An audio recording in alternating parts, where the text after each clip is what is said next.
Banque centrale européenne a récemment annoncé son intention d'augmenter ses taux directeurs afin de lutter contre l'inflation galopante. De nombreux analystes craignent que cela va créer une récession en Europe et Bridgewater Associates, l'un des plus gros hedge funds du monde, a doublé sa position courte contre les principales actions européennes à plus de 10 milliards de dollars. Alors, est-ce qu'une récession se profile à l'horizon? Est-ce que les investisseurs doivent craindre le pire? Dans cette deuxième partie de ma série Investir en récession, je vais vous expliquer que bien que les récessions fassent peur et qu'elles puissent créer beaucoup d'incertitudes, elles font partie du cycle naturel de l'économie et donc par extension de la bourse.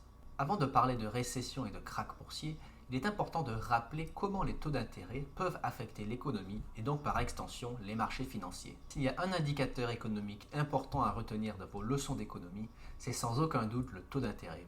C'est probablement l'indicateur économique le plus important. Alors le taux d'intérêt est particulièrement important parce qu'il détermine le coût du crédit. Quand les taux sont faibles, le crédit est abordable, ce qui veut dire que les consommateurs et les entreprises sont encouragés à emprunter de l'argent afin de consommer et d'investir. Si par exemple la banque vous propose un crédit immobilier à 1%, vous allez probablement être encouragé d'acheter le bien immobilier en question. Les taux faibles stimulent donc la demande, ce qui, en contrepartie, oblige les acteurs économiques producteurs à produire afin de satisfaire cette demande. Au contraire, lorsque les taux d'intérêt sont élevés, le coût du crédit augmente, ce qui veut dire qu'il devient beaucoup plus cher de contracter des crédits auprès des institutions bancaires. Si la banque vous propose un taux d'intérêt à 8% pour l'achat de biens immobiliers, vous allez probablement réfléchir de 2 fois avant d'effectuer cet achat. Ainsi, lorsque les taux sont élevés, la consommation et l'investissement ralentissent, ce qui peut provoquer une contraction de l'économie. Dans le pire des cas, si l'économie n'est pas prête à absorber une augmentation du coût du crédit, il peut y avoir une récession. Le challenge actuel de la Banque centrale, c'est de réussir à augmenter les taux d'intérêt sans que cela ne contracte la demande de manière trop violente, ce qui pourrait provoquer une récession en Europe. Voilà l'exercice d'équilibriste auquel est confrontée la Banque centrale européenne. Cela dit, la bourse n'est pas le reflet parfait de l'économie. La bourse est avant tout un indicateur qui permet d'avoir une idée de la confiance des investisseurs dans l'économie. C'est pourquoi de nombreux analystes se tournent vers le comportement de la bourse afin de déterminer s'il y aura peut-être une récession à l'avenir. C'est un peu en quelque sorte un indicateur annonciateur de changements à venir. Un terme important à comprendre, c'est donc celui que les Américains appellent de priced in, ou ce qu'on pourrait dire en français déjà répercuté. On entend parfois dire que les cours de la bourse répercutent déjà les événements économiques à venir. En fait, les prix d'aujourd'hui reflètent les attentes de demain, parce que les marchés financiers prennent en compte tous les facteurs qui pourraient l'affecter à l'avenir. Ainsi, le S&P 500 est en baisse de 20% depuis le début de l'année, parce que les investisseurs estiment que les augmentations des taux d'intérêt à venir justifient une contraction des valuations boursières. En effet, lorsque vous achetez des actions, vous investissez dans les profits futurs d'une entreprise. Si vous estimez que ces profits futurs sont menacés et que les profits seront inférieurs à ceux qui sont réalisés actuellement, vous allez exiger un prix d'achat beaucoup plus faible que si vous pensez que les profits futurs vont augmenter à l'avenir. La situation actuelle permet de bien comprendre ce phénomène. La Réserve fédérale en début d'année a annoncé son intention d'augmenter les taux d'intérêt, ce qui a fait craindre aux investisseurs que les profits futurs des entreprises seraient menacés, et donc le cours de la bourse a chuté avant même que les taux d'intérêt et que l'augmentation des taux d'intérêt soient annoncés. La bourse a donc anticipé qu'une augmentation des taux justifiait une contraction des valuations boursières et donc des cours des places boursières majeures. C'est pourquoi lorsque les taux augmentent pour de vrai, les cours de la bourse ne réagissent pas toujours comme on s'y attend, c'est-à-dire que la bourse ne va pas forcément baisser à chaque fois qu'une hausse des taux est annoncée. Soit la hausse des taux est perçue comme étant moins grave qu'attendue, c'est-à-dire au moment où l'annonce de l'augmentation est faite, les investisseurs estiment que l'économie est en bonne position pour absorber cette augmentation des taux, et dans ces cas-là, les marchés boursiers peuvent augmenter. Soit les investisseurs estiment que l'augmentation des taux est pire que prévu, c'est-à-dire que l'économie est en pire situation qu'initialement prévu, et donc l'augmentation des taux aura un effet négatif sur l'économie, et dans ce cas-là, la bourse peut baisser. On va toujours mesurer les annonces face aux attentes et à l'état de l'économie actuelle au moment où une annonce est faite. La bourse varie en anticipation des changements qui sont attendus et en fonction des prévisions qui sont établies pour l'avenir. Et une fois qu'un effet d'annonce est confirmé et que l'institution responsable passe à l'action, l'impact de cette décision est mesuré en fonction de l'état actuel de l'économie au jour J, ainsi qu'aux prévisions qui ont été mises à jour. C'est pourquoi la bourse ne réagit pas toujours comme on l'attend au moment où les annonces économiques sont confirmées. Comment faut-il réagir face aux annonces d'une future récession? Est-ce la fin du monde? Si on suit l'actualité boursière et économique au jour le jour, on va avoir vraiment une montagne russe d'émotions, puisque on a l'impression que le sentiment des investisseurs change au jour le jour en fonction des annonces qui sont faites de manière quotidienne. C'est pourquoi en tant qu'investisseur, il faut prendre du recul et se baser sur les données historiques avant de prendre des décisions hâtives.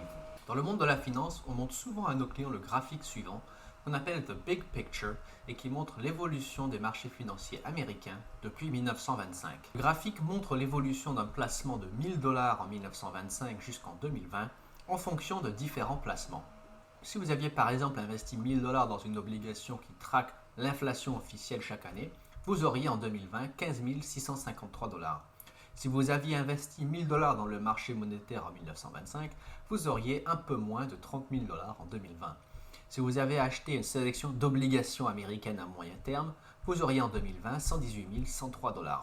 Si vous avez investi les 1000 $ dans une sélection d'actions internationales, vous auriez 1,5 million de dollars. Si vous avez investi 1000 $ dans un portefeuille équilibré, par exemple le portefeuille 60-40, 60% d'actions et 40% d'obligations, vous auriez 2,2 millions de dollars en 2020. Si vous avez investi dans un portefeuille d'actions à croissance, vous auriez 5,3 millions de dollars en 2020. Et si vous aviez simplement acheté un panier d'actions américaines, comme par exemple le S&P 500, en 2020, vous auriez plus de 12 millions de dollars. Ce graphique nous montre donc à long terme, entre 1925 et 2020, les actions américaines ont généré un rendement annuel moyen d'environ 10%, dividendes réinvestis, ce qui est de loin le meilleur investissement qu'un particulier aurait pu faire. Alors bien sûr, le rendement annualisé masque le fait qu'il y a des périodes où les rendements sont moins bons que d'autres périodes. On peut prendre par exemple, pour l'époque récente, la décennie perdue de 2000 à 2010, où les marchés financiers ont généré un rendement annuel moyen de négatif 0,7%. En tenant compte de l'inflation, les rendements réels des investisseurs pendant cette période étaient quand même très négatifs. Cela dit, ce qu'on remarque, c'est que malgré les différentes périodes de turbulence, puisqu'il y a eu énormément de crises différentes au cours de cette période, dont notamment une guerre mondiale, des guerres du Golfe, l'assassinat de certains présidents, des crises financières majeures, malgré cela, les bourses américaines ont poursuivi leur ascension et leur croissance régulière au cours d'une période qui est pratiquement d'un siècle. Et donc, pour l'investisseur particulier, que faut-il retenir? Eh bien, c'est que les périodes de contraction, donc on peut appeler les bear markets par exemple, lorsque la bourse chute à peu près 20% de son sommet précédent, les bear markets durent environ 9 mois en moyenne, ce qui, comparé aux périodes de forte croissance et d'expansion qu'on appelle les bull markets, un bull market, c'est lorsque la croissance reprend du point le plus bas du bear market jusqu'à atteindre son prochain sommet. Les bull markets durent beaucoup plus longtemps que les bear markets. Et de la même manière, les périodes d'expansion économique durent beaucoup plus longtemps que les périodes de récession économique. Depuis la fin de la Deuxième Guerre mondiale, le constat est encore plus clair. Les périodes de croissance économique durent beaucoup plus longtemps que les récessions. Et d'ailleurs, la perte moyenne en bear market est d'environ 34%, tandis que les gains moyens en bull market sont de plus de 160%.